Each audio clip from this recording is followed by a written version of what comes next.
Ewan ko dun sa nanay mo.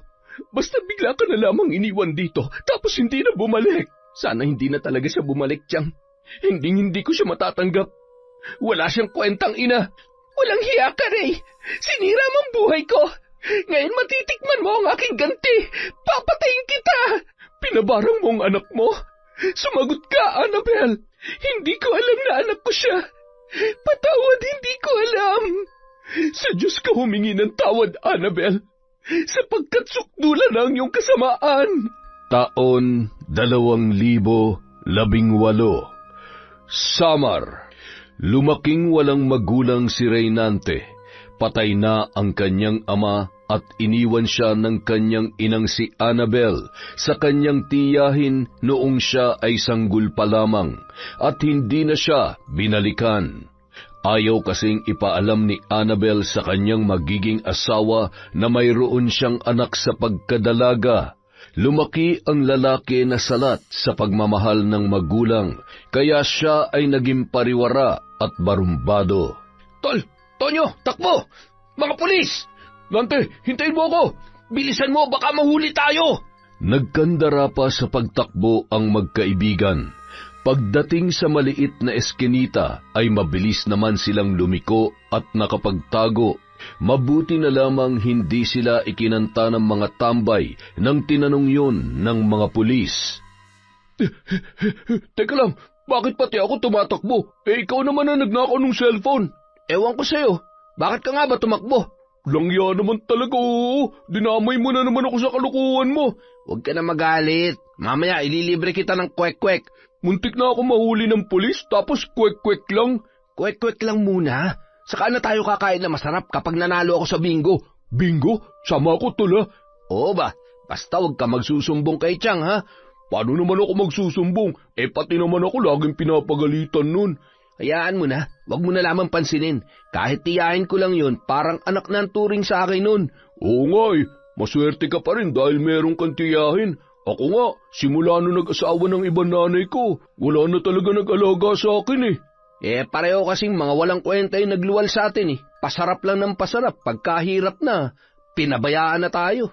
Teka Tol, ikaw ba, hindi mo hinahanap yung nanay mo? Hinahanap, pero hindi para kailalanin, kundi para sumbatan at gantihan. Wala siyang kwentang ina. Pareho talaga tayo, Tol. Kaya nga parang tunay na kapatid ng turing ko sa'yo, Tol Ganon din ang turing ko sa'yo, Tol. Kaya hindi talaga tayo mapaghihiwalay. Tol, kahit anong mangyari, I love you, Tol, ha? Anak ng teteng naman, Nababakla ka na ba sa akin? Bisit ka. Ay. Ang alat ng pawis mo, Tol. Ikaw ang baho ng hininga mo. Nung araw na yun, gabi nang umuwi si Renante sa kanilang bahay, dahan-dahan siyang pumasok upang hindi magising ang kanyang tiyahin. Saan ka galing? Magandang gabi po, Tiyang Linda. Akala ko po, tulog na kayo. Hindi mo ba alam na kanina pa kita hinihintay? Nandyan lang naman po ako sa tabi-tabi, Tiyang. Rumaraket lang. Anong rumaraket? Pinag-aaral kita, pero anong ginagawa mo? Tiyang, nakakapagod na kasi mag-aral. Nakakapagod? Wala ka nang trabaho dito sa bahay, pati pag-aaral hindi mo pa magawa. Wala na nga tayong halos pambili ng bigas, mag-aaral pa, Tiyang. Kaya nga mag-aral ka para guminhawa ang buhay mo. Paano ka na lamang kapag wala na ako? Ayaw ko na nga mag-aral, Tiyang. Nakakapagod. Anong gusto mo? Maglakwatsa na lang buong araw? Manang-mana ka talaga sa nanay mong si Annabel. Puro lakwatsa, tapos pag-uwi buntis. Paulit-ulit na lamang naririnig ni Reynante ang pangalan ng kanyang inang si Annabel at ang mga hindi magagandang nakagawian nito. Kaya hindi na siya nagtataka kung bakit hindi na siya binalikan ng kanyang nanay. Sa kanyang isip, wala talagang kwenta ang kanyang ina. Tiyang, nasa na ba talaga yung walang kwentang Annabel na yun? Ewan ko dun sa nanay mo. Basta bigla ka na lang iniwan dito tapos hindi na bumalik. Sana tuluyan na siyang hindi makabalik, Tiyang. Hindi ko talaga siya matatanggap. Wala siyang kwentang ina. Nako, huwag ka magsalita ng ganyan, Nante. Hindi nga natin alam kung ano na nangyari dun Kung buhay pa ba siya o kung nasaan na siya. Sana nga patay na lang siya. para hindi ko na siya makita. Ay naku ka talaga, Nante.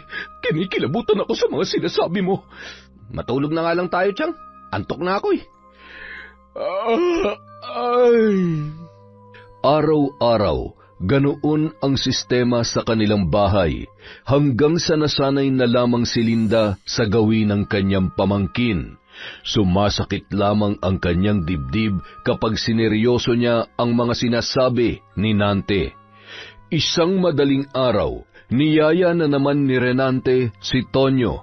Tol, sama ka sa akin. May racket tayo. Pero ba yan, Tol? Magsasayang ba naman ako ng oras kung hindi pera yon? Kaso, madaling araw na, Tol eh. Basta sumama ka na lang. Ito, suotin mo to, para hindi ka lamigin. Hoodie jacket at mask? Bakit naman may mask pa? Basta sumunod ka na lang at huwag ka ng tanong ng tanong. Eto, dalin mo. Sako? Ano naman ang gagawin ko sa sako?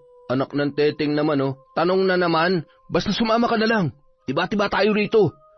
Agad dinala ni Renante si Tonyo sa kanilang kapitbahay na may tindahan. Tol, anong gagawin natin dito?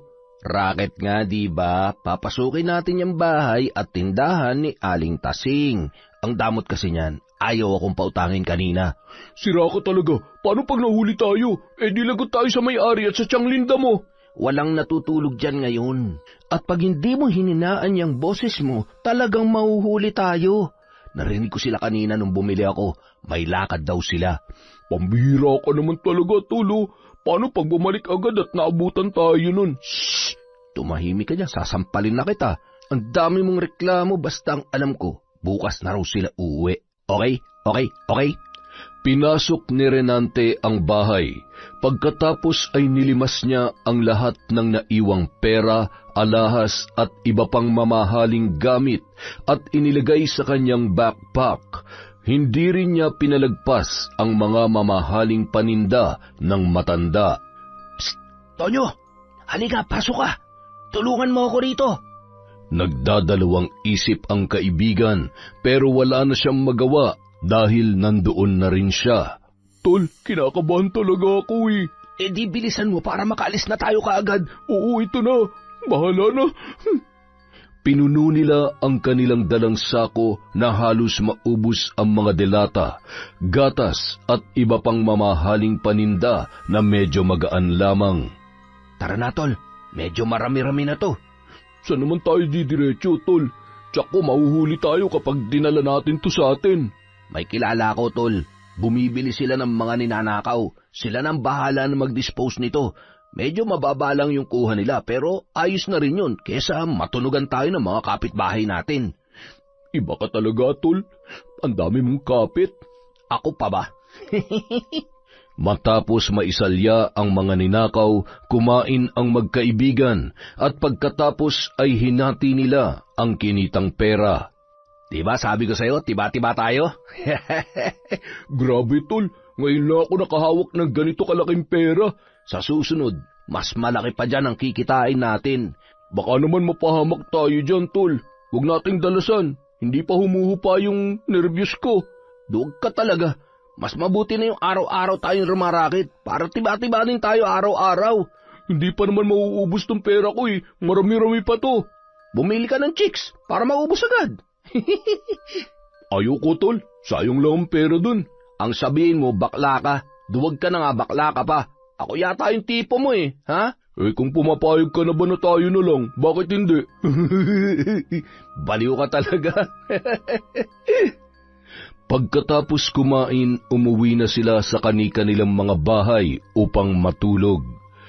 Kinabukasan, napabalikwas na lamang ng bangon si Reynante dahil sa balitang panluloob sa bahay at tindahan ni Aling Tasing.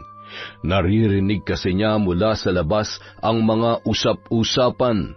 Maya-maya pa, nagulat na lang siya nang may mga pulis na nag-iimbestiga sa kanilang bahay.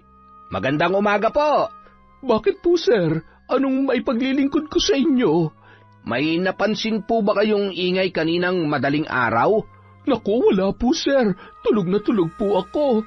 May nakapagsabi kasi sa amin na yung pamangkin nyo raw na si Nante, madalas madaling araw na daw umuwi. Maaari ba namin siya makausap? Ano naman ang kinalaman ng pamangkin ko dyan, sir? May nagreklamo po kasi sa presinto. Siya kasi ang pinagdududahan ni Aling Tasing at ng inyong mga kapitbahay. Sa katunayan, may dala na po kaming search warrant para imbestigan ang loob ng inyong bahay. Kinabahan si Renante sa kanyang narinig, kaya dali-dali niyang itinago ang kanyang pera sa may bubong at nagtulog-tulugan. Pasensya na po kayo, ma'am. Papasukin po namin ang bahay ninyo sa ayaw at sa gusto ninyo. Men, simulan niyo na. Yes, sir. Sir, parang hindi naman yata makatarungan yung ginagawa ninyo. Bakit? May nakakita ba sa pamangkin ko na siya mismo ang gumawa? Wala po, kaya nga nag-iimbestiga kami. Pero kung wala po kayong tinatago, hindi po kayo dapat matakot, hindi ba? Sige, pasukin niyo ang bahay ko, pero huwag niyong sasaktan ang pamangkin ko, ha? Huwag po kayo mag-alala. Hanggat walang ebidensya ay hindi po namin huhulihin ang pamangkin ninyo. Hinalungkat ng mga pulis ang buong bahay at nagkunwaring nagising si Renante. Magandang umaga po, sir. Ano pong kailangan ninyo? Ay, wala ka ba talagang alam sa panloloob sa bahay nila Aling Tasing? Po? Naku, sir. Wala po akong alam dyan. Negative po, sir. Wala kami nakitang ebidensya. Kapkapan niyo siya. Kinapkapan ng mga pulis si Renante, ngunit wala talaga silang makuha na kahit anong ebidensya sa binata. Cleared, sir. Negative. Sabi ko naman sa inyo, sir, walang kinalaman doon ang pamangkin ko. Ginagawa lang po namin ang trabaho namin, ma'am. Maraming salamat sa inyong kooperasyon. Aalis na po kami. Lihim na napangiti si Renante. Sisiw lang para sa kanya na harapin ang mga pulis. Dali-dali niyang kinuha ang itinagong pera sa bubong at binilang.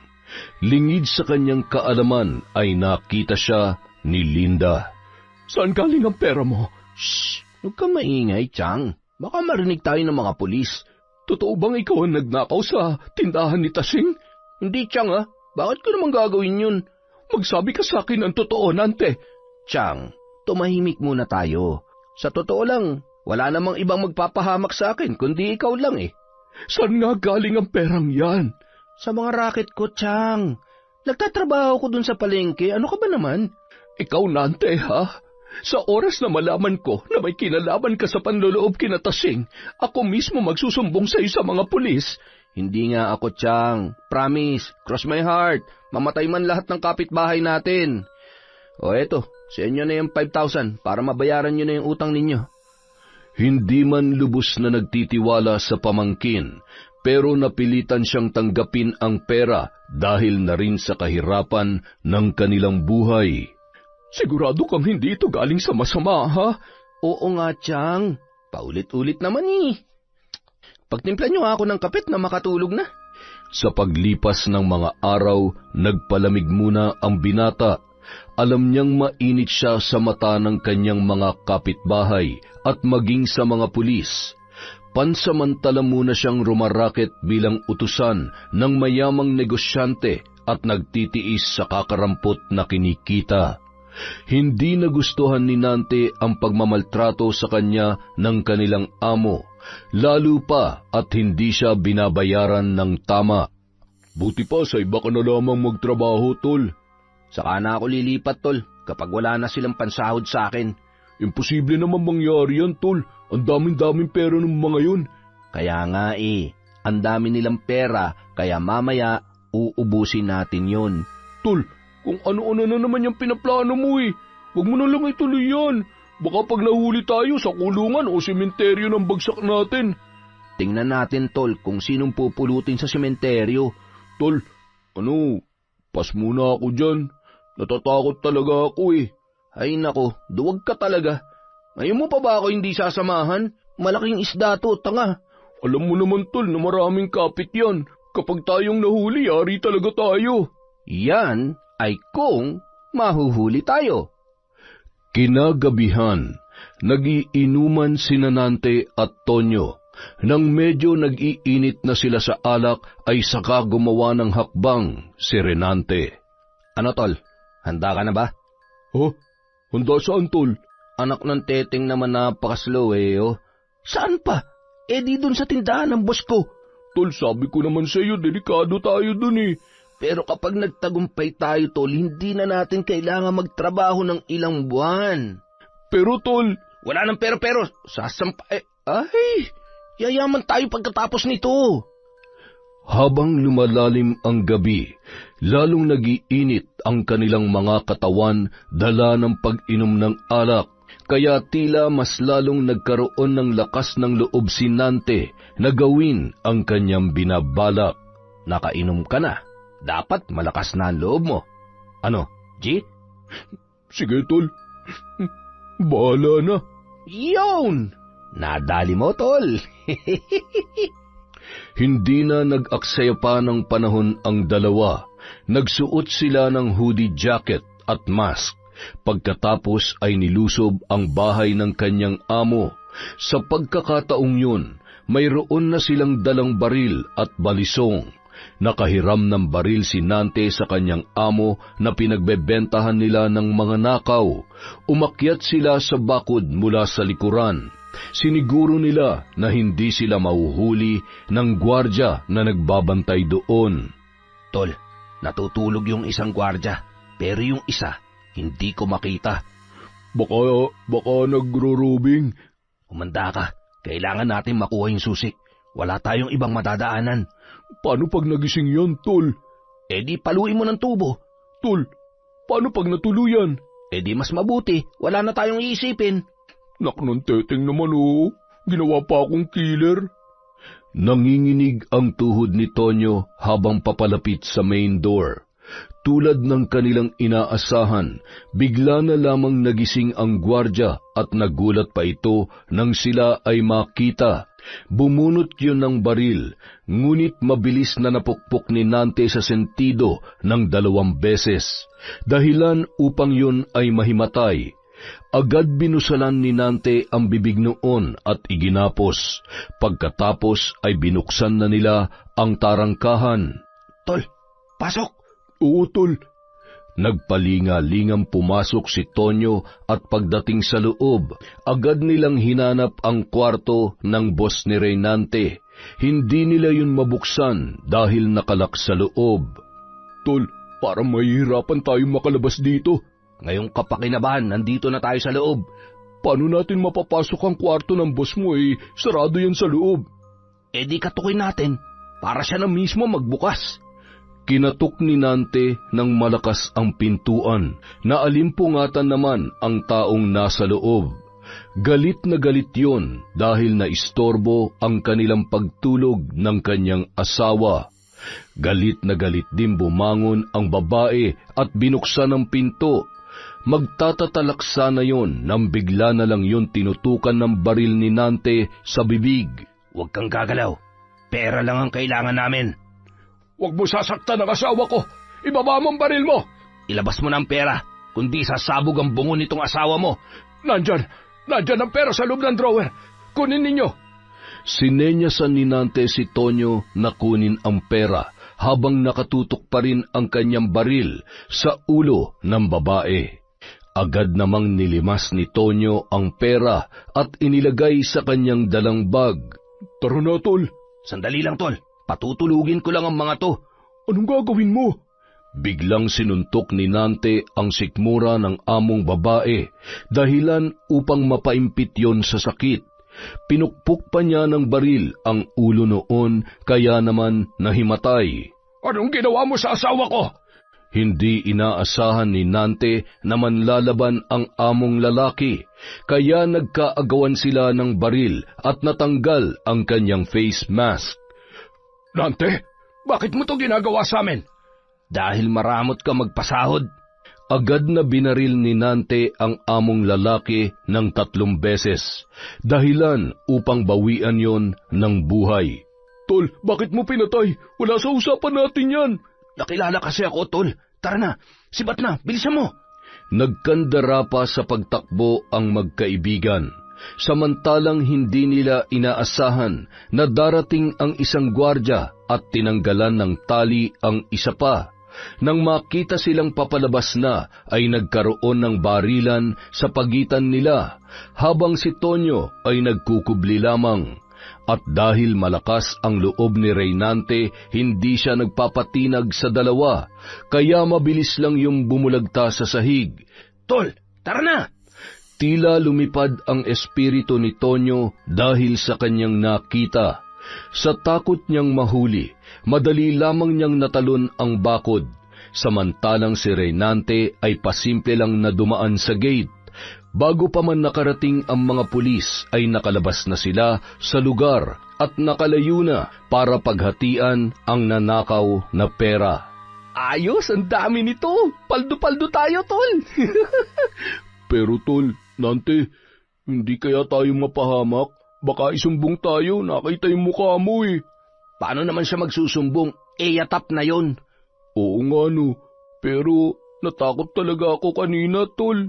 Lalo na nung nahuli tayo ng gwardya, akala ko katapusan na natin eh. Sabi ko naman sa'yo, magtiwala ka lang sa akin. Tingnan mo, may tig-500,000 tayo ngayon. Ibang klase ka talaga, tol. Bilib ako sa tibay ng loob mo. Dito sa mundo, tol, patibayan lang talaga ng dibdib. Kung mahina ka, talo ka. Kung sa bagay, tama ka dyan, tol. Simula bukas, hindi na tayo isang kahig, isang tuka. 2 na. Akala ng magkaibigan ay ligtas na sila. Pag-uwi ni Nante sa kanilang bahay, nagulat na lamang siya nang may mga pulis na nakapaligid. Dali-dali siyang nagtago at nagmanman. Doon lamang siya tinablan ng takot. Mula sa kanyang kinaroroonan ay narinig niya ang iyak ng kanyang tiyahin. Sir, ilang beses ko bang sasabihin na wala ang pamangkin ko dito? Saan namin siya matatagpuan? Hindi ko alam. Saka, bakit niyo ba siya dinadawit sa panloloob sa bahay ng kanyang amo? Hindi lang siya basta dawit dito, ma'am, kundi siya talaga ang main suspect. Ano? At ano naman ang katibayan ninyo? Ayon sa amo niyang babae, pinasok daw sila ng 2 tao. Pinukpok siya sa ulo. Nung magising siya, may tama ng baril ang kanyang asawa. Ngunit bago yung binawian ng buhay, nakapagsalita pa yun na trabahante daw niyang nagngangalang Reynante ang nanloob sa kanila. Diyos ko, paano naman yun magagawa ng pamangkin ko? Sir, baka nagkakamali lamang kayo. Walang ibang Reynante na nagtatrabaho sa kanila, ma'am, maliban sa pamangkin ninyo. Ay naku, hindi to magagawa ni Reynante. Kaya nga, ma'am, kung may alam kayo kung nasaan siya, huwag niyo na siyang itago. Dahil magiging wanted pa rin siya. Hindi ko siya itinatago. Talagang wala siya rito. Hindi pa siya umuwi. Sige po ma'am. Aalis na po kami. Pero hindi ibig sabihin nun, titigil na kami sa paghanap sa pamangkin nyo, ha? Walang mapaglagyan ang takot at pag-aalala ni Linda. Pagkaalis ng mga pulis ay saka naman lumapit si Reynante. Tiyang Linda. Nante, anong ginagawa mo? Hindi ako nagkulang ng paalala sa'yo. Shh! Huwag na kayo maingay, Tiyang. Baka may makarinig na nandito ako. Nante, bakit mo nagagawa ang bagay na yan? Bakit ka naging kriminal, ha? Tiyang, alam kong hindi ko na mababawi ang lahat. Pero hindi ako magpapahuli sa mga pulis, kahit mamatay pa ako. At saan ka naman pupunta? Kung alam lang sana natin kung nasaan ang nanay mo. Kahit alam ko pa kung nasan siya, Tiyang, hindi ako lalapit sa kanya. Kinamumuhian ko siya. Pero, paano ka na? Ako nang bahala sa sarili ko, Tiyang. Ito po ang pera. Itago niyo to. Magagamit niyo to habang wala ako dito. Hindi ko matatanggap yan. Bunga yan ng kasamaan. Tiyang, maging practical tayo. Kailangan mo ang perang to habang nag-iisa ka dito. Hindi. Mas kakailanganin mo yan. Kaya dalhin mo yan at magbagong buhay ka na. May natira pa akong pera dito, Tiyang. Hindi na ako magtatagal. Nante! Mamimiss kita. Hindi ko akalaing magkakahiwalay tayo sa ganitong paraan. Mag-iingat ka, Nante. Niyakap ni Linda ng mahigpit ang kanyang pamangkin. Napaluha naman si Reynante, ngunit pinilit niyang tanggalin ang mga kamay ni Linda na yumapos sa kanyang baywang at dali-daling umalis. Napaluhod naman si Linda habang umiiyak. Halos hindi niya matanggap ang sinapit ng kanyang pamangkin na itinuring niya na parang tunay na anak. Nante! Mula sa kanilang bahay, dumiretso si Reynante sa terminal ng bus, ngunit nang makita niya ang nagkalat na pulis ay bumalik siya.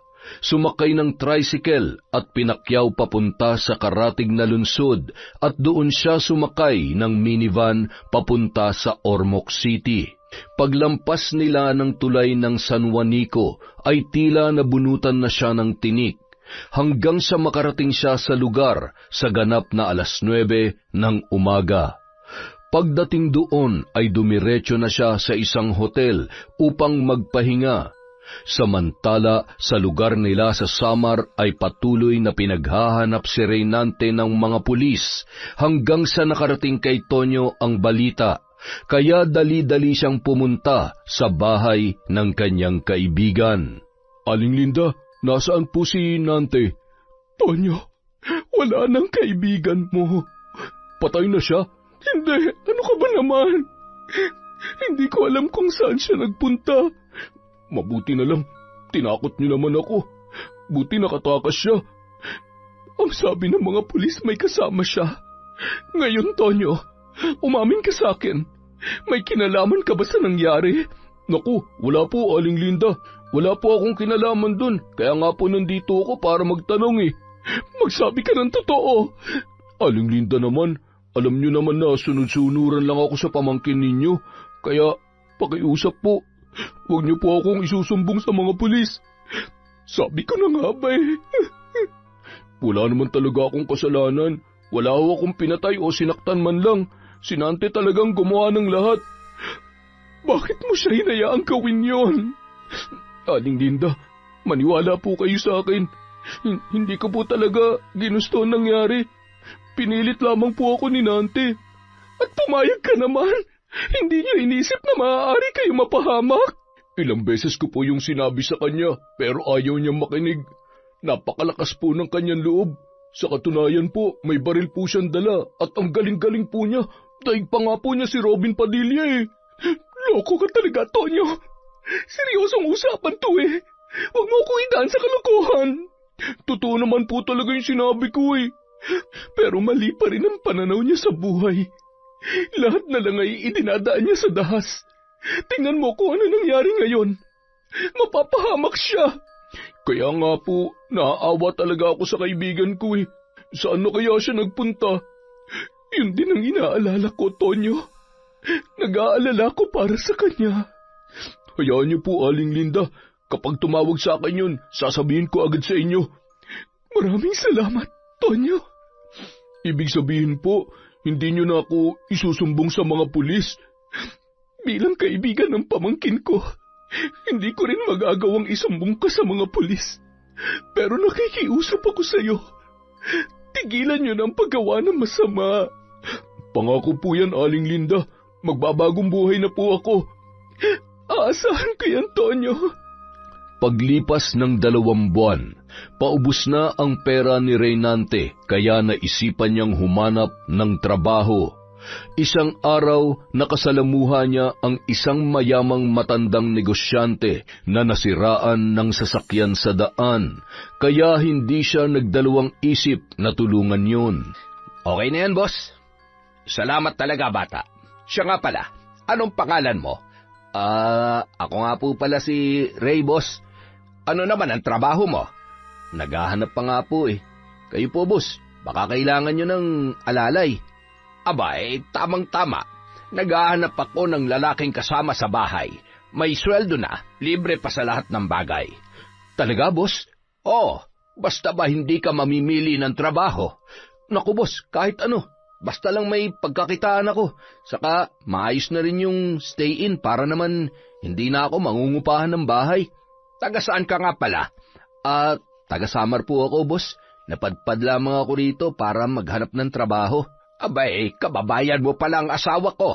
Pero hindi na siya bumalik doon dahil wala na rin naman siyang magulang at nag-iisa lang naman daw siyang anak. Kaya wala na siyang babalikan pa. Ganun po ba? Pareho pala kami. Wala na rin ako magulang. Bata pa lang ako, iniwan na ako ng walang kwenta kong ina. Ay, kawawa ka naman pala. Kung magpapakabait ka dun sa bahay, baka matulungan kitang makapag-aral. Naku, Napakabait niyo naman po, boss. Hetong address ko. Madali mo lang yan makikita. Mamaya pag-uwi ko, sasabihin ko agad sa asawa ko. Naku, salamat po, boss. Sige. Aasahan kita bukas, ha? Pag-alis ng matanda ay tiningnan niya ang papel. Nakalagay ang telepono, address at pangalan nito na Paulo Sandoval. Kinaumagahan, hindi na nagsayang pa ng oras si Reynante. Agad niyang pinuntahan ang bahay ni Paulo. Pagdating doon ay pinapasok siya ng gwardya, ngunit wala roon si Paulo sapagkat nakaalis na yon papunta sa kanyang trabaho. Maupo ka lang muna dyan at hintayin mo si Madam Bell. Okay po, salamat. Maya-maya pa lumabas ang nasa higit 40 anyos na babae na halatang maarte sa katawan at may katarayan. Anong pangalan mo? Ray po, ma'am. Madam Bell ang itawag mo sa akin. Opo, Madam Bell. Maswerte ka dahil asawa ko mismo nagpapasok sa iyo dito, kaya tanggap ka na. Magsisimula ka na ngayon. Stay in ka dito at libre lahat. Madam Bell, pwede ko bang malaman kung magkano ang sweldo ko? Manghampas lupa talaga. Napakasigurista. Pasensya na po kayo sa akin, Madam Bell.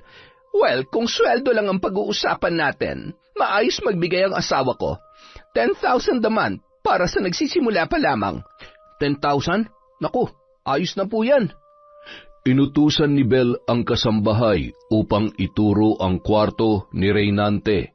Ipinakilala din sa kanya ang kanyang mga kasama sa bahay. Isa na roon ang driver ng kanyang among babae na si Benji, na halos magkalapit lamang ang kanilang kwarto. Teka lang, may isa akong patakaran na ipinagbabawal sa bahay na ito na dapat mong sundin. Ano po yun, madam? Ipinagbabawal ko ang lahat ng trabahante ko na makipag-usap ng matagal sa asawa kong si Paulo.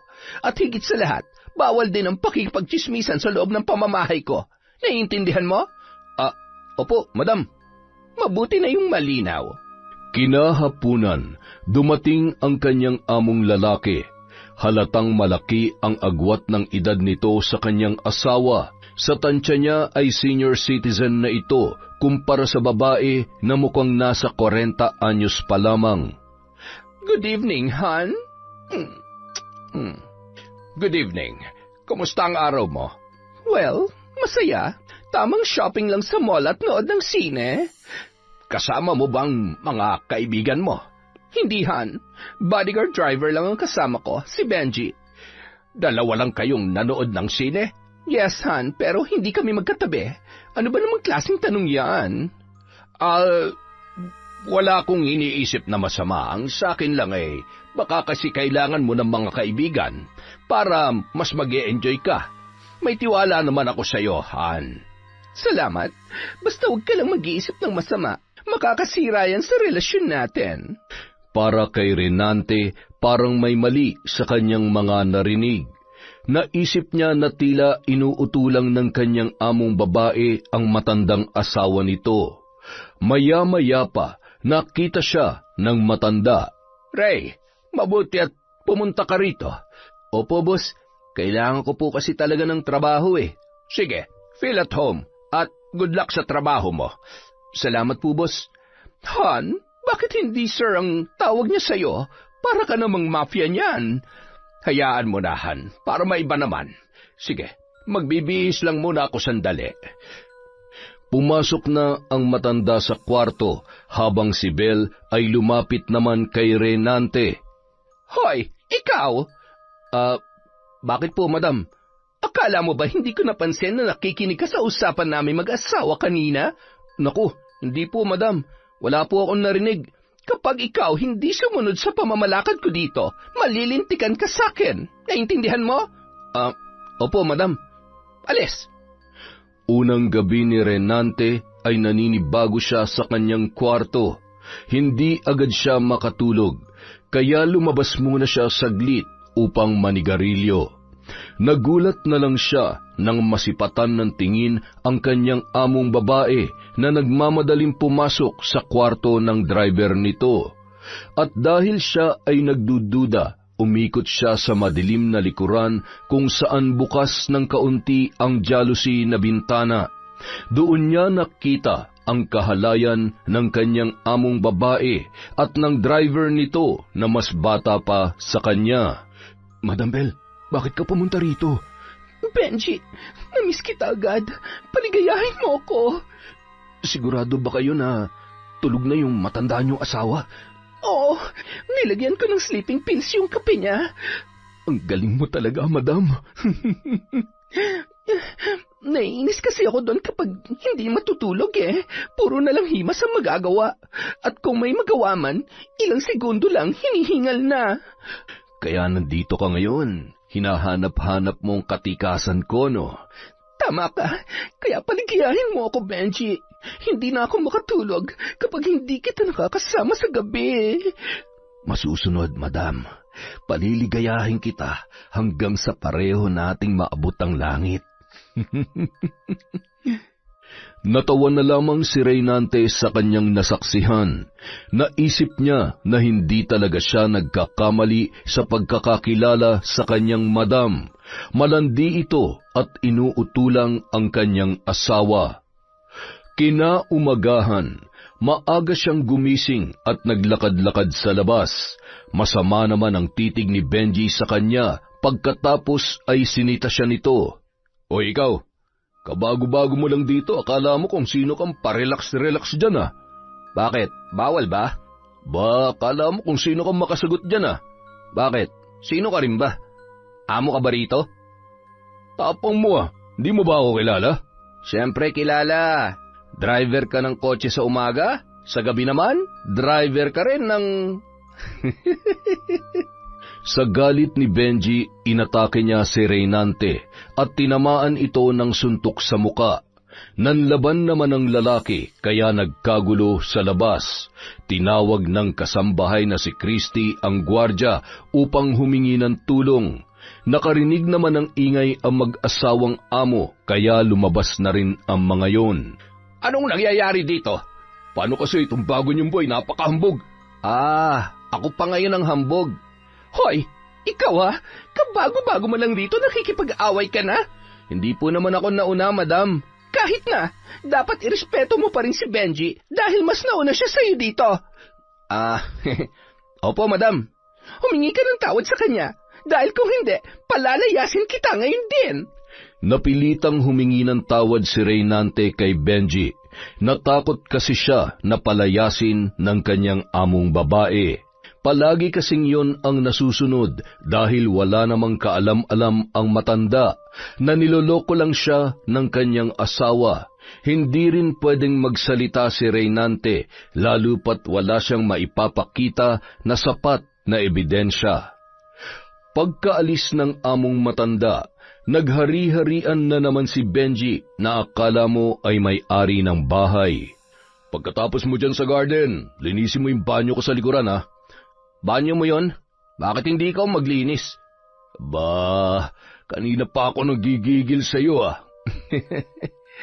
Bakit? Sino ba sa akala mo ha? Amo ba kita? Walang hiya ka talaga. Gusto mo ba lumayas dito? Hindi mo ba alam na lahat ng nagtatrabaho rito na hindi sumusunod sa akin, pinapalayas dito? Ibahin mo ako, Benji. Hindi ako tanga katulad ng inaakala mo. Ba, matapang ka talaga ha? At muli na namang nagkainitan ang dalawa hanggang sa magkasuntukang muli. Mabilis namang dumating si Belle kaya natigil ang pag-aaway nila. Ano ba kayo? Madam, pwede bang palayasin mo ng lalaking to? Dahil ba hindi ko sinunod ang utos mo? Sino ka ba talaga rito, ha? Dalawang magkabilang sampal ang natamo ni Reynante sa among babae. Di ba pinagsabihan na kita na matuto kang rumespeto? Pasensya na po kayo, madam. Marunong po akong rumespeto sa mga amo ko. Pero hindi ko naman po amo yan. Kapag wala ditong asawa ko, si Benji ang inaatasan ko mag-utos sa inyo. Pasensya na po, madam. Pero hindi po yan kasali sa napag-usapan natin. Nakita mo na? Napakabastos talaga ng lalaking yan. Hayaan mo na, Benji. Sasabihin ko kay Paolo mamaya. Ang hindi alam ng dalawa ay nagtitimpi lang si Reynante sa kanila Naghahanap lang siya ng ebidensya upang putulin ang sungay ng magkalaguyo. Kinagabihan, maingat na minanmanan ni Reynante sina Benji at Bel. Sa pagkakataong yun, bitbit niya na ang kanyang cellphone upang makakuha ng ebidensya. Malalim na ang gabi nang makita niyang pumasok na naman ang kanyang among babae sa kwarto ni Benji. Dali-dali siyang umikot sa likuran kung saan palaging bukas ang kalahati ng jealousy. Kampante kasi si Benji na walang ibang tao na umiikot doon dahil maliban sa sulok ay madilim pa. Wala ba nakakita sa'yo? Wala. Nag-iingat ako. Kaya lang may problema tayo. Hindi nakainom ng sleeping pill si Paulo. Bakit hindi ka nanigurado? Nakatulog kasi siya agad. Siguro naman hindi yun magigising kasi mukhang pagod na pagod. Paano pag nagising yun? Ha? Hindi na yun. Humihilik na eh. Ay, kinakabahan ako. Pwede bang bukas na lang? No, ayaw ko. Sabi ko naman sa'yo, hindi ako makakatulog kapag hindi tayo nag-ano eh. Putik naman talaga oh. Sige na, Benji. Please. Napilitang pumayag ang driver sa kagustuhan ng kanyang among babae. Pagkatapos ay hindi naman siya nagsisi kasi binigyan siya nito ng 10,000 piso. Bahala ka na kung anong gusto mong bilhin dyan. Yan ang gusto ko sa iyo eh. Galante ka masyado. Hindi lang yan ang makukuha mo kapag mas ginalingan mo pa ang performance mo. Bakit? Kulang pa ba? Medyo, pero better luck next time na lang. Mabilis na lumabas si Bel at bumalik sa kanilang kwarto. Nagulat na lang siya nang nakaupo na si Paulo. Saan ka ba galing? Kanina pa kita hinahanap pa. Ha? Ay, dyan lang sa garden. Nagpahangin lang ako. Nagpahangin? Hindi ka pa ba nakontento sa aircon? Ibig kong sabihin, gusto kong lumanghap ng preskong hangin kasi hindi ako makatulog. Bakit parang pawis na pawis ka? Wala ito. Ano ka ba naman? Kanina pa kasi ako naglalakad-lakad. Sige na. Nag-alala tuloy ako sa'yo. I love you too, hon. Mabuti na lamang at nabola na naman ni Bel ang matanda. Bumalik sila sa kwarto at natulog na. Kinabukasan, maagang inabangan ni Reynante si Benji. Oh, ba't ka umaharang-harang dyan? Tiba-tiba ka ngayon ah. Ano bang sinasabi mo dyan? Relax. Wala naman akong ibig sabihin. Tila nagduda si Benji na natunugan na sila ni Reynante, kaya naman mabilis niya itong ipinarating kay Bel. Tinik talaga sa atin ang lalaking yan. Sinabi ko naman sa'yo na paalisin mo na rito yan eh. Sinabi ko na yan kay Paulo, pero hindi siya pumapayag. Hayaan mo, gagawa ko ng paraan para mapilit ko si Paulo. Bilisan mo dahil sa oras na maunahan tayo ni Ray, sigurado ako na sa basurahan tayo pupulutin. Wisit talagang lalaking yan. Mabilis na kumilos ang babae. Kinausap niya ang kanyang asawa na paalisin na si Ray sa trabaho nito. Pero Han, bakit kailangan paalisin natin siya? Pang-ilang buwan na natin ang pinaalis mo rito. Hindi ko talaga siya gusto, Han. Tamad kasi siya at para bang may napansin ako sa kanya. Nahuli ko kasi siya minsan na pumasok dito sa kwarto natin. Sigurado ka ba dyan? Oo, Han. Kaya natatakot talaga ako sa kanya. Baka naman may kailangan lamang. Hindi, Han. Masama talaga ang kutob ko. Tsaka, hindi siya pwedeng basta-basta na lamang pumasok dito. Kung paalisin ko siya, saan naman pupunta yan? Wala yang kamag-anak dito. Bakit? Taga saan ba yan? Kababayan mo yan, sa Samar. Di, umuwi na lamang siya sa kanila. Wala na yung magulang. Iniwan daw siya ng kanyang ina nung sanggol pa lamang siya. Napalunok naman ng laway ang babae. Naalala niya na mayroon siyang anak na iniwan na hindi alam ng kanyang asawa. Problema niya na yan, Han. Ang sakin lang naman, unahin natin ang kapakanan natin bago pa maging huli ang lahat. Pag-iisipan ko, Han. Hayaan mo, magpapalagay ako ng CCTV sa loob at labas ng bahay natin para mamanmanan natin siya. Han, wag! Bakit? Akala ko ba'y gusto mo maging safe? Ang ibig kong sabihin, hindi na kailangan kasi alam ko ng tunay niyang pagkatao. Baka nga kasi advance lang masyado yung pag-iisip mo. Hay, bahala kang adyan. Hindi ko alam kung anong pinakain sa'yo ng lalaking yan. Kung dati ay madali lamang napapapayang ni Belle ang kanyang asawa na mag-alis ng trabahante, ngayon ay tila nahihirapan siya. Kumusta? Napapayag mo ba si Tanda? Hindi eh. Kailangan na nating kumilos bago pa maging huli ang lahat. Oo na. Heto na, nag-iisip na ako ng paraan. Isang gabi, habang naglalakad si Reynante papunta sa tindahan, nagulat na lang siya nang may isang lalaki na humarang sa kanya. Tinutukan siya ng baril nito sa ulo. Mabuti na lang at mabilis niyan nabaliktad ang kamay nito, dahilan upang maagaw ang baril at naitutok niya yon kaagad sa ulo ng lalaki. Anong kailangan mo sa akin? Patawad, napagutusan lang ako. Sino nagutos sa'yo? Hindi ko pwedeng sabihin. Sasabihin mo o sasabog ang ulo mo? Isa. Dalawa. Wag! Sasabihin ko na. Sino? Si Madam Belle. Walang hiyang yun. Pakiusap, huwag mo sabihin sa kanya na nagsumbong ako. Baka ako naman ay ipapatay niya. Umalis ka na, bago pa mabuhay ang demonyo sa katawan ko. Bilis! Opo. Mabilis na umuwi si Reynante sa bahay ng kanyang amo. Nang makita ang among babae at si Benji, ay kumulo agad ang kanyang dugo. Sa isip niya, hinahamon talaga siya ng mga yun. Ngunit hindi nagpadala si Reynante sa bugso ng kanyang damdamin. Nag-iingat pa rin siya na hindi makagawa ng krimen dahil pag nagkataon, tiyak niyang mauungkat ang kanyang mga nakaraang kaso. Putya, palpak yung tauhan mo. Paano niya nagawang makabalik pa dito sa bahay? Sigurado ko tayong pagdududahan yan.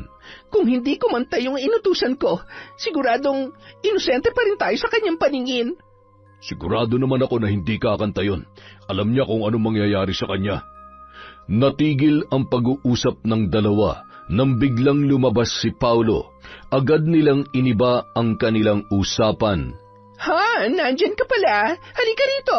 Umupo ka sa tabi ko. Mukhang seryoso ang pinag-uusapan ninyo Paano kasi, Han? Nagpapatulong ako kay Benji. Namanmanan niyang si Ray. Natatakot talaga ako sa kanya, Han.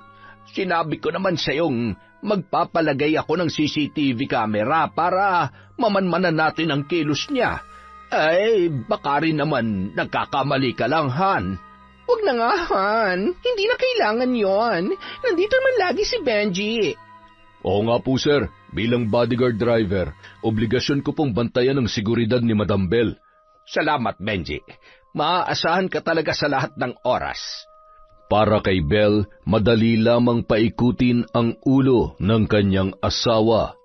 Tamang arte at lambing lang ay naniniwala na ito sa kanya, maliban lamang ang tungkol kay Reynante.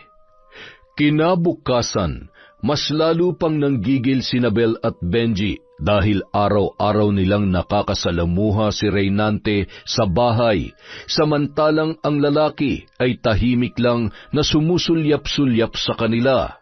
Gustong-gusto ko na talagang pasabugin ang ulo ng lalaking yan. Ako nga rin Kung hindi lang sana palpak yung tauhan mo, pinaglalamayan na sana ngayon yan. Ewan ko ba kung bakit at kung paano nakatakas yan kay kamatayan. May anting-anting siguro yung lokong yan.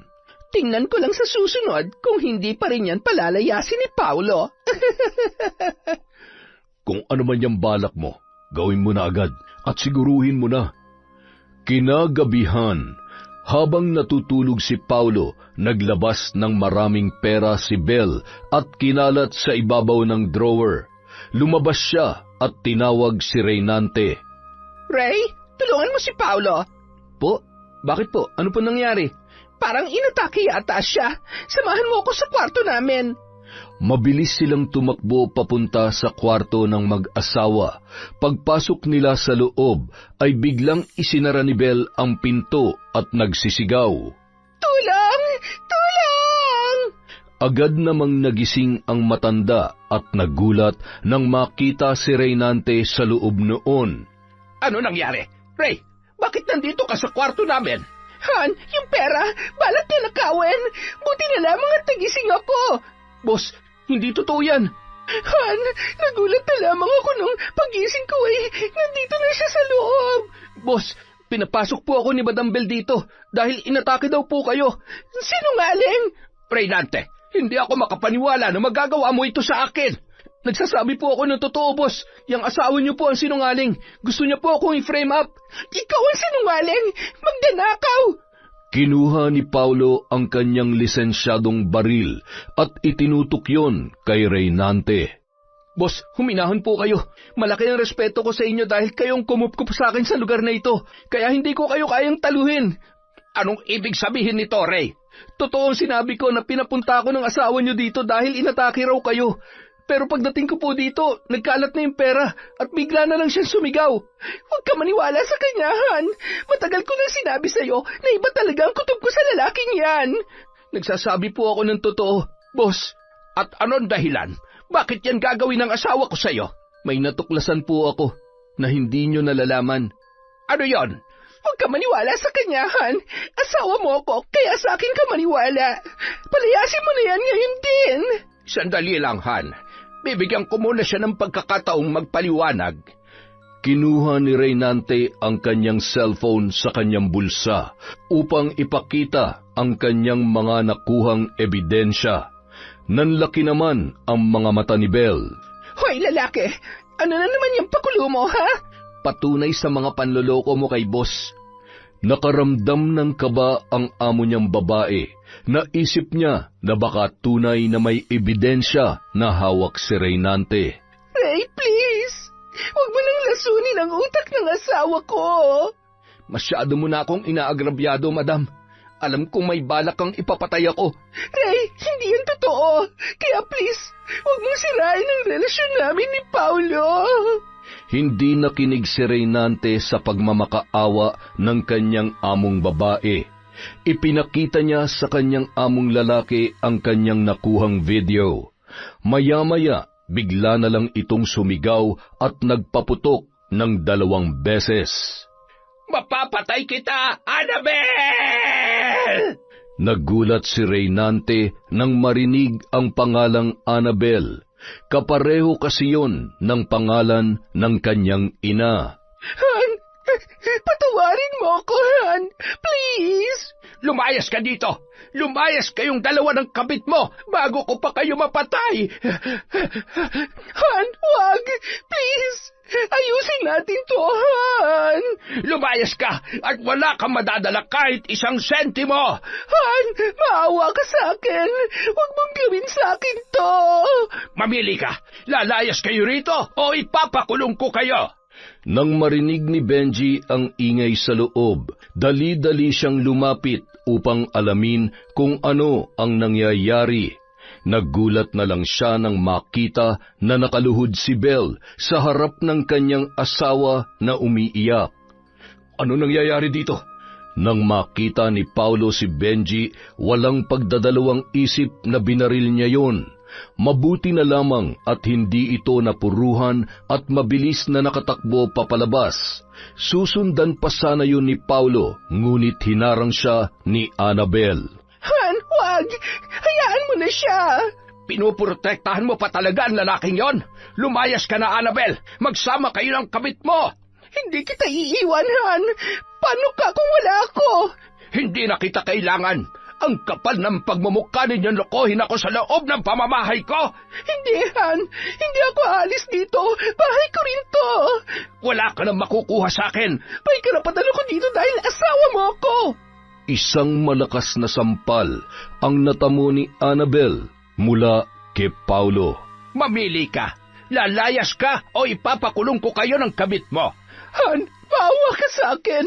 Hindi na ito mauulit! Kinaladkad ni Paulo ang babae palabas ng gate. Pagkatapos ay isinara niya yon. Bumalik siya sa loob at hinayaan niyang magsisigaw si Bell sa labas. Ray, salamat at sinabi mo sa akin ang katotohanan. Matagal ko nang gustong sabihin sa inyo to, boss. Kaya lang, naghahanap lang ako ng matibay na ebidensya at tamang panahon. Simula ngayon, ituturing na kitang kapamilya. Ikaw at ako na lang ang masusunod sa bahay na ito. Talaga, boss? Bakit? Wala po ba kayong anak? Sa una kong asawa, meron. Pero may mga trabaho na sila at nasa ibang bansa na. Kaya magmula ngayon, ikaw na ang mamamahala sa bahay na ito kapag wala ako. Naku, boss, sobra-sobra naman po yata yung pagtitiwalang ibinibigay niyo sa akin. Hindi lang yan, Renante. Lahat ng benepisyo ay ibibigay ko sa iyo. Ituturing na rin kita na parang sarili kong anak. Naku, boss, maraming salamat po. Napakabait niyo po talaga. Lihim na napangiti si Reynante. Hindi niya akalain na biglang giginhawa ang kanyang buhay sa isang iglap lamang. Noon, naalala niya si Tonyo at ang kanyang tiya Linda. Iniisip niya kung maayos ba ang lagay ng mga yon. Naisipan niyang kontakin si Tonyo sa Facebook gamit ang bagong account na walang muka. Simula kasi nang naging wanted siya ay hindi na siya gumagamit ng Facebook upang hindi matrack ng mga pulis ang kanyang kinaroroonan. Masayang-masaya naman si Tonyo na tumawag ang kaibigan, kaya pagkatapos nilang mag-usap ay agad siyang pumunta kina Linda. Aling Linda! Aling Linda! Ay, kabayo! Ano ka ba, Tonyo? Alam mo namang seryoso ako rito nakikinig ng radyo eh. Ano kasi, may ibabalita ako sa inyo. Ano na naman yan at mamaya baka wala na namang kwenta yung ibabalita mo sa akin. Ay, uuwi na nga lang ako. Mukhang hindi naman kayo interesado eh. Ikaw talaga, Tonyo, puro kakalokohan. Ano nga yung sasabihin mo? Ano kasi, Aling Linda, tumawag po sa akin si Nante sa Messenger. Ano? Totoo ba yan? May number ka ba niya? Ha? Tawagan mo uli. Sa Facebook Messenger lang po, Aling Linda. Kahit saan, basta tawagan mo lang. Gustong-gusto ko na siya makausap. Ay, teka lang. Kabilin-bilinan po niya. Huwag daw tayo mag-ingay at baka magkaroon ng lead ang mga pulis sa kanyang kinaroroonan. Pero gusto ko siyang makausap. Dali na. Basta, pinapasabi lang niya na nasa maayos siyang kalagayan. Hindi mo ba siya tatawagan? Sasampalin kita. Ay, ang kulit naman nito. Manang-mana talaga sa kanyang pamangkin. Ito na nga po, tatawagan ko na. Sinubukang tawagan ni Tonyo si Reynante. Mabuti na lang at nakontak niya yon at nagkausap sila ng kanyang tiyahin sa video call. Ano, okay na po ba kayo? Oo, okay na ako, Tonyo. Nagpapasalamat ako at maayos ang lagay niya. Inaanyayahan niya nga po akong pumunta dun eh. Mabait daw kasi yung amo niyang negosyante. Mabuti na lang talaga at hindi pa rin siya pinababayaan ng Diyos. Samantala, si Annabel ay parang nababaliw na dahil sa nangyari sa kanya. Wala siyang malapitan kaya napilitan siyang mangupahan sa isang maliit na kwarto. Isang beses lang din siyang nakapag-withdraw sa kanyang ATM dahil pinutol na yon ni Paulo. Ang ginawa niya ay binenta niya ang lahat ng kanyang mga alahas na umabot naman ng higit sa 100,000 piso. Walang hiya ka, Ray. Sinira mo ang buhay ko. Ngayon matitikman mo ang aking paghihiganti. Ginamit ni Bel ang kanyang natitirang pera upang makaganti kay Reynante. Ngunit nahihirapan siyang gawin yun. May nakapagturo sa kanya na may magaling na mambabarang na nagngangalang Pasing sa isang sulok ng baryo at tanging pangalan at litrato lang ang kailangan. Naisip ni Bel na may kuha siyang litrato ni Reynante noong ipapapatay niya sana yun, kaya naisipan niyang lumapit sa mambabarang. Anong may paglilingkod ko sa inyo? Madam Bel, yun ang itawag mo sa akin. Eh, teka lang, hindi ka naman mukhang madam pero hindi bali na. Masusunod po, Madam Bel. Hindi na ako magpapaligoy-ligoy pa. Pumunta ako rito dahil may ipapagawa ako sa'yo. Ipapagawa?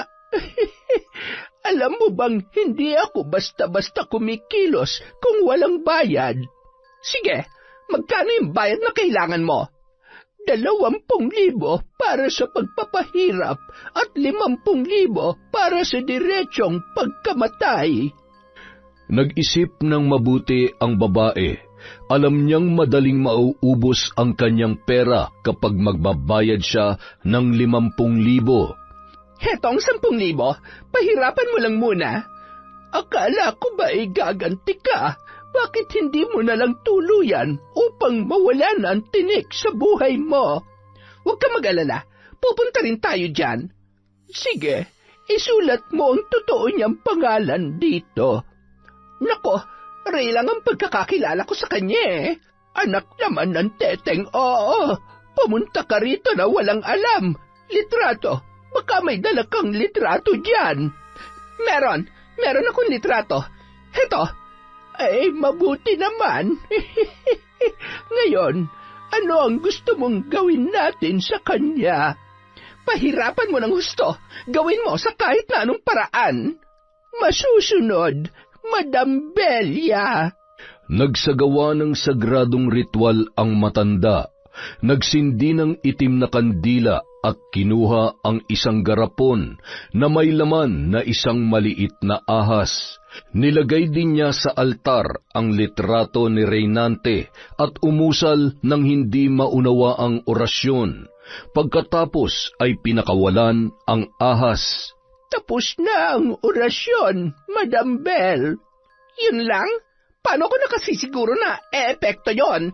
Gusto mo bang subukan ko sa'yo para maniwala ka? Ay nako, wag na. Ang ibig kong sabihin, ano mangyayari sa kanya pagkatapos nito, ha?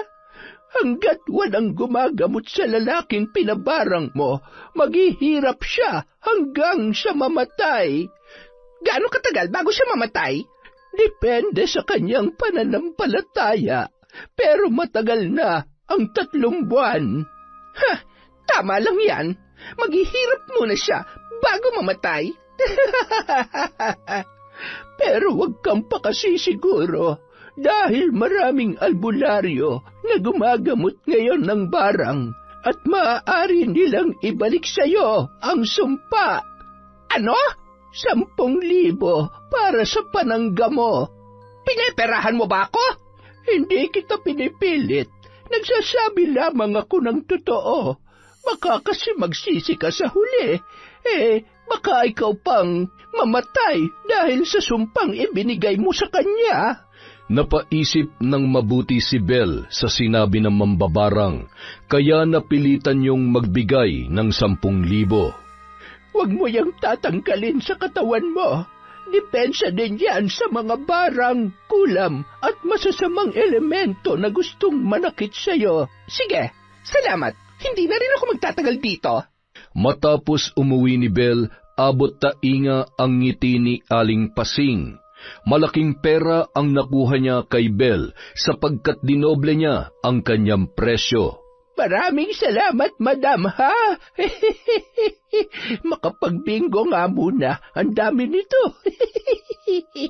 Samantala, namilipit naman si Ray dahil sa sakit ng kanyang tiyan.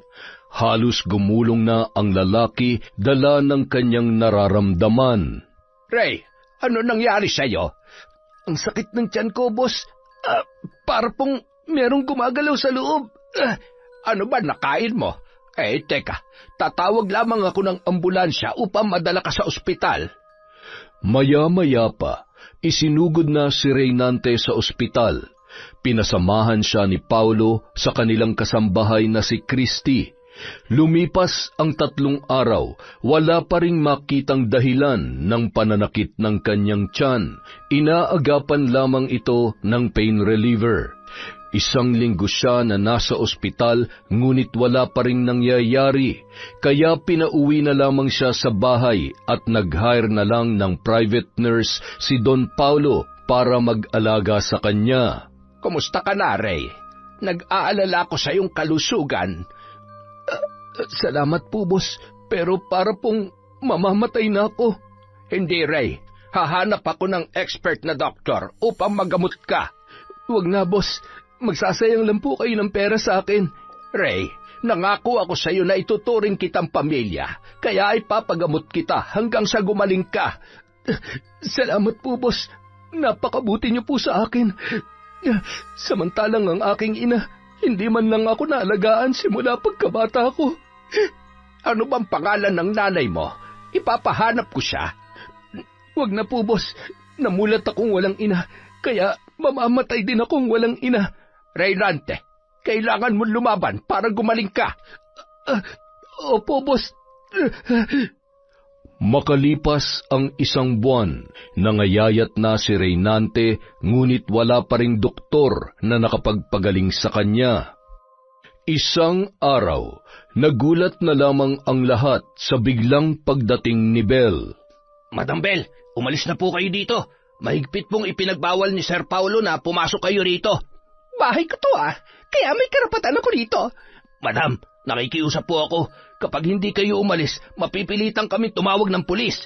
Kahit anong gawin nyo, hindi nyo ako mapipigilan. Kung ganun, hintayin nyo na lang po si Sir Paulo.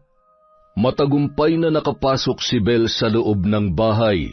Nagulat na lang siya nang makitang may nakahilata sa isang kama, payat at malalim ang mga mata. Oh, Ray! Ano nangyayari sa'yo? Nakarma ka na ba sa ginawa mo sa akin? Madam Belle, wala po akong kasalanan sa inyo. Wala? Ikaw ang dahilan kung bakit ako naghihirap ngayon. Ikaw ang dahilan kung bakit nawala sa akin ang lahat-lahat. Tapos sasabihin mo, wala kang kasalanan? Madam, sabihin niyo lang ang gusto niyo sabihin. Wala na po yung silbi sa akin dahil ramdam ko rin po na malapit na po akong kunin ni kamatayan. Dapat lang. Dahil pakailamero ka. Dapat ka lang mamatay. Buwisit ka sa buhay ko. Gusto ko lang sabihin sa inyo, madam, na hindi po ako nasasaktan sa mga sinasabi nyo. Dahil simula nang iwan ako ng nanay ko, para niya na rin akong pinatay. Kaya ka siguro iniwan ng iyong ina dahil malas ka sa buhay niya. Kaya din siguro parehong pangalan ninyo ng nanay ko. Dahil pareho din ang tingin nyo sa akin. Higit sa lahat, pareho kayong walang puso. Biglang nakaramdam ng kurot si Annabel sa kanyang puso. Hindi niya alam kung bakit bigla siyang naapektuhan sa mga sinabi ni Reynante. Maya-maya pa, dumating si Paulo kasama ang mga pulis at hinuli ang babae. Bitawan niyo ako! Bahay ko to! Hindi niyo ako pwedeng palisin dito! Hindi mo ito bahay. Bahay ko lamang ito. Pinagawa ito ng mga magulang ko para sa akin. Pero asawa mo ako! Kasal tayo! Heto ang divorce papers. Pirmahan mo yan at wala kang mapapala sa lahat ng ari-arian ko. Hindi! Hindi ko pipirmahan yan! May karapatan pa rin ako dito hanggat kasal pa tayo! Nagkakamali ka. Dahil hindi conjugal ang mga ari-arian ko. Namana kong lahat ng ito sa pamilya ko at walang ibang makakakuha nito kundi ang mga anak ko sa una kong asawa. Walang hiya ka! Hindi ako papayag na wala akong mapapala dito. Tandaan mo, mamamatay ka rin katulad ni Reynante. Dalhin nyo na yan sa presinto. Masusunod, Sir Paulo. Kinabukasan, sinampahan ni Paulo ng kaso si Annabel, adultery sa pakikiapid kay Benji at kasong breach of trust dahil sa pagwawaldas ng pera na hindi niya nalalaman. Ngunit nakapagpiyansa naman ito kaya malaya pa rin na gumagala. Sa isang mediation, inimbitahan ang dalawang panig upang subukang ayusin pa ang kanilang relasyon sa harap ng kanilang mga abogado. Ngunit hindi pumayag si Paulo. Sigurado na siya na gusto niya nang tapusin ang kanilang relasyon. Han, ayusin na natin to. Nangangako ako sa iyo na magbabago na ako. Sorry, Annabel, pero nakapagdesisyon na ako na ituloy ang kaso. At anong laban ko? Wala akong pera na pangtustos sa kaso. Problema mo na yon. Han, please. Ayaw ko makulong habang buhay. Please, wag mo akong sampahan ng kaso. Kung ayaw mo makulong, pirmahan mo na ang divorce papers. Pagkatapos ay huwag ka na magpapakita sa akin. Han, ayoko. Ayoko. Tapos na ang usapang ito. Lumabas si Paulo sa mediation room at humabol naman si Belle sa kanya. Hinawakan siya nito, ngunit iwinaksi niya lamang yun. Ikaw ang dahilan ng lahat ng ito, Reynante. Mamatay ka na sana! Dahil sa takot na matalo sa kaso at makulong, naisipan niyang lumayas at umuwi sa kapatid niya sa Samar. Sa isip niya ay magiging masaya ang kanyang kapatid kapag binigyan niya yun ng pera sa kanyang pag-uwi. Kinabukasan, agad siyang bumiyahe papuntang Samar, ngunit kinakabahan siya kung matatanggap ba siya ng kanyang anak. Samantala, inaatake na naman si Reynante ng sakit ng kanyang tiyan. Halos hindi na tumatalab ang mga pain reliever na itinuturok sa kanya. Lumobo na rin ng husto ang kanyang tiyan, dahilan upang mahirapan ang kanyang paghinga. Ray, ano nangyayari sa'yo? Boss, hindi na siguro ako magtatagal.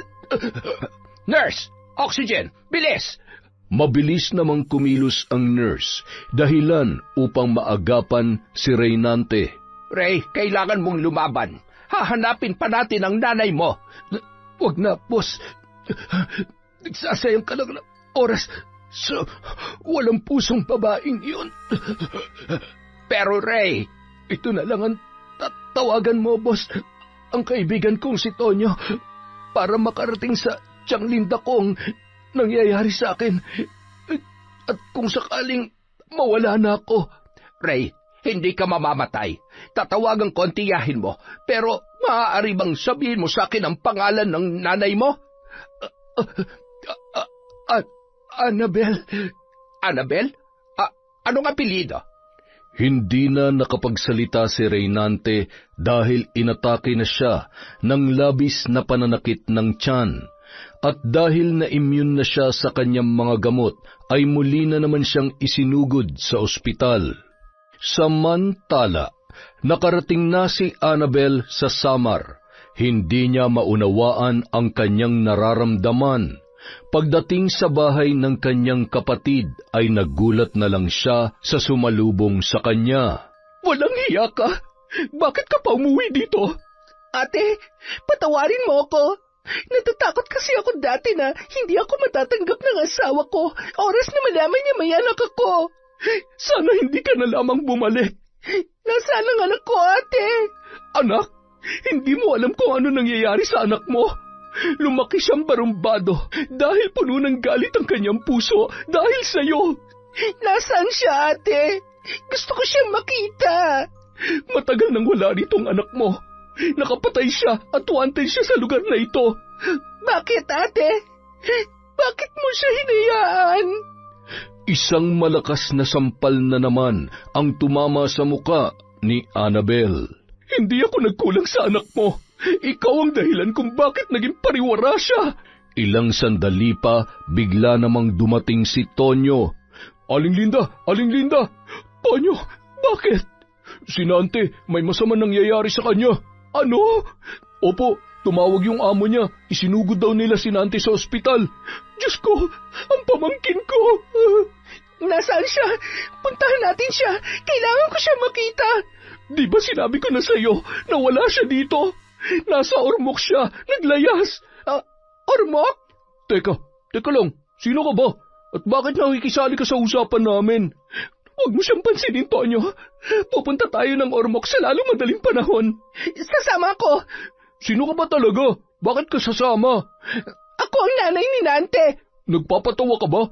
Matapos mo itakwil yung anak mo, babalik ka na parang isang maalalahaning ina? Ay! Basta sasama ako sa ayaw at sa gusto nyo. May pera ako dito. Wala akong pakialam kahit maubos to. Mailigtas ko lang ang anak ko. Sana noon mo pa yan naisip, Annabel.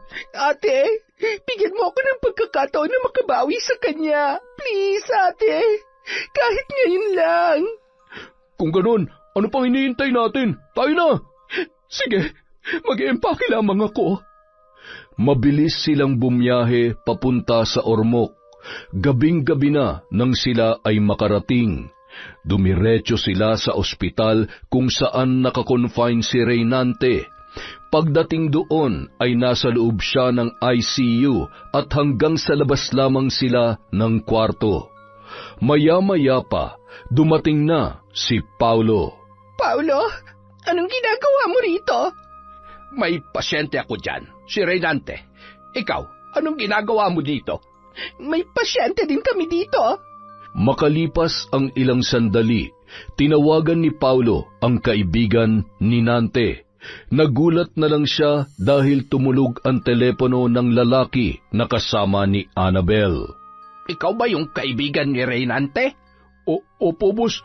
Ito po yung Tia Linda niya. Sir, maraming salamat sa pagmamalasakit mo sa pamangkin ko. Paano kayo nagkakilala? Sila ang pamilya ni Ray. Pinapunta ko sila rito para makita nila ang kalagayan ng kanyang pamangkin. Ibig sabihin, si Ray at si Nante ay iisa? Bakit, Annabel? Nagkita na ba kayo ni Reynante? Higit pa sa pagkikita. Magkaaway sila ni Ray dahil nagsumbong si Ray sa akin na kumabit siya sa driver namin. Kahit kailan talaga wala kang kwenta, Annabel. Bakit? Ano bang kinalaman ni Annabel kay Reynante? Anak niya si Reynante. Iniwan niya si Reynante sa akin noong sanggol pa lamang ang bata. Pero teka lang, ang ibig sabihin ba nito ay inilihim mo sa akin ang tungkol sa anak mo, Annabel? Oo. Natakot ako na baka hindi mo ako pakasalan. Oras na malaman mong may anak ako. Matagal mo na palang binilog ang aking ulo. Ang buong akala ko ay dadalaw-dalawin mo ang anak mo. Ngunit kahit anino ay walang Annabel na nagpakita sa amin. Hindi ito maaari. Hindi ito totoo. Hindi. Parang baliw na nagpaikot-ikot si Annabel habang nakaratay ang kanyang anak sa ICU. Ano bang pinagsasasabi mo dyan? Hindi ka makapaniwala na anak mo si Reynante? Mamamatay ang anak ko dahil sa barang. Hindi ito maaari. Barang? Paano mo nalaman na binabarang siya? Sandali, may pupuntahan lamang ako. Mabubuhay pa ang anak ko. Pinabarang mong anak mo? Sumagot ka, Annabel! Hindi ko alam na anak ko siya. Patawad, hindi ko alam. Napakawalang hiya mo talaga. Ipababawi ko ng barang sa kanyang katawan. Kailangan mabuhay pa ang anak ko. Kahit gabi na, mabilis na pinuntahan ni Annabel ang matandang mambabarang. Pagdating doon, sarado ang bahay nito. Buong akala niya ay natutulog lamang yon. Katok siya ng katok, tawag ng tawag, ngunit tila walang nakakarinig sa kanya. Hanggang sa may isang kapitbahay na lumapit dahil nakarinig ng kanyang ingay. Hoy! Ano bang kailangan mo dyan at ang ingay-ingay mo? Si Aling Pasing, kailangan ko po siya makausap. Ay nako, kakalipat lang nila kahapon. Hindi ko alam kung saan sila pumunta. Ano? Totoo ba yung sinasabi mo? Oo, kahit pasukin mo pa dyan sa loob, wala nang mga gamit niya dyan. Hindi ito maaari.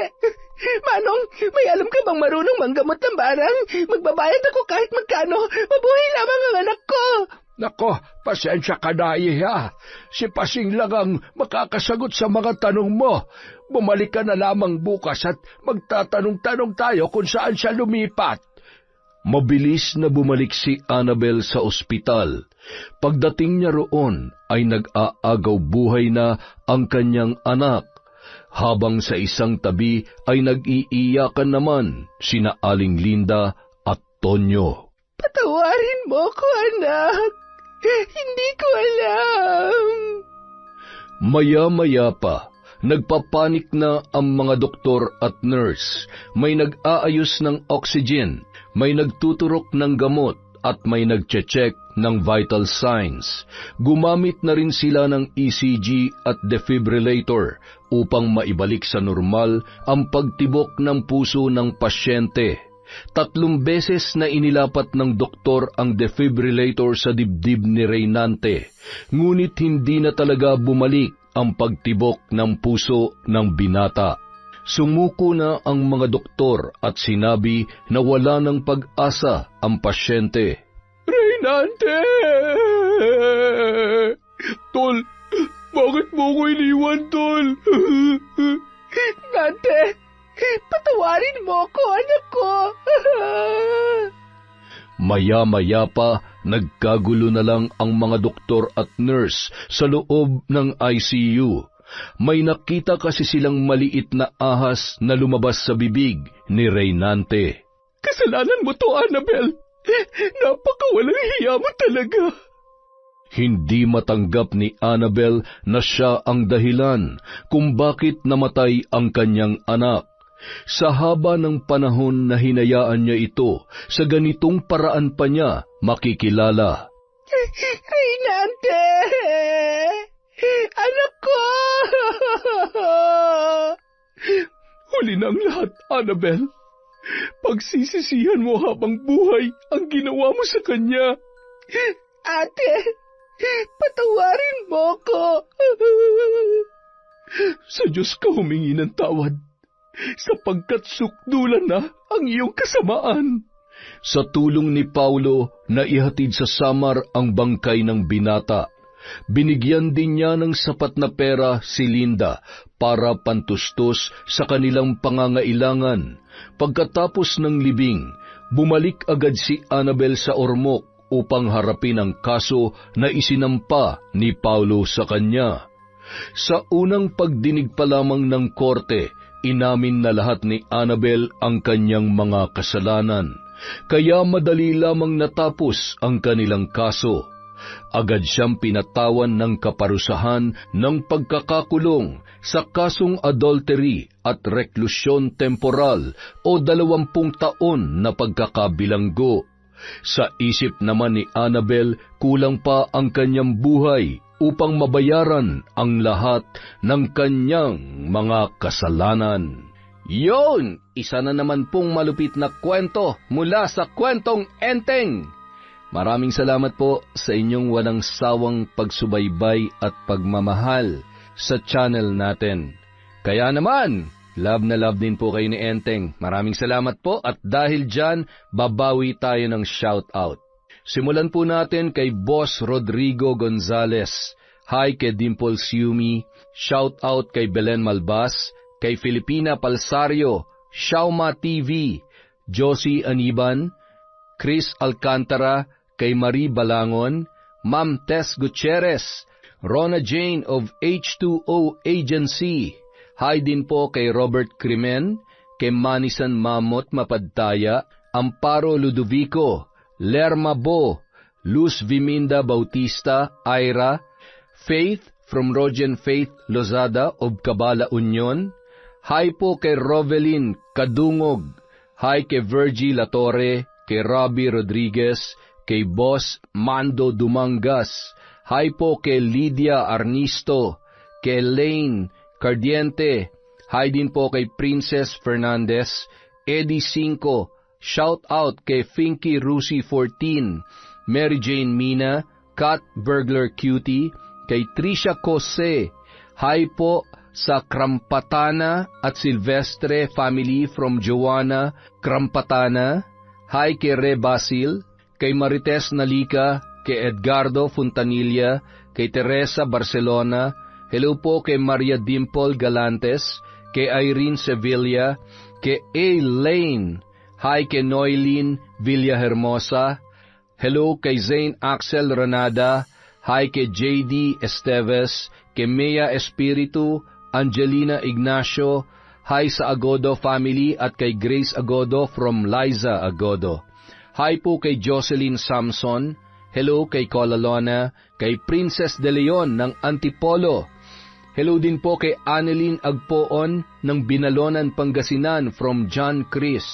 Hello po kay Virgie Latorre, kay Michelle De La Cruz, LSC or Lerlincas. Hi po sa Galedo family from Babes, kay Stella Pineda, Alma Naong.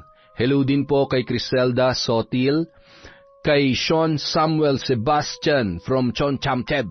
Hello po kay Hermenia Arciliana, Ray Buendia, Billy Ray, Jenny May from Lucy Buendia.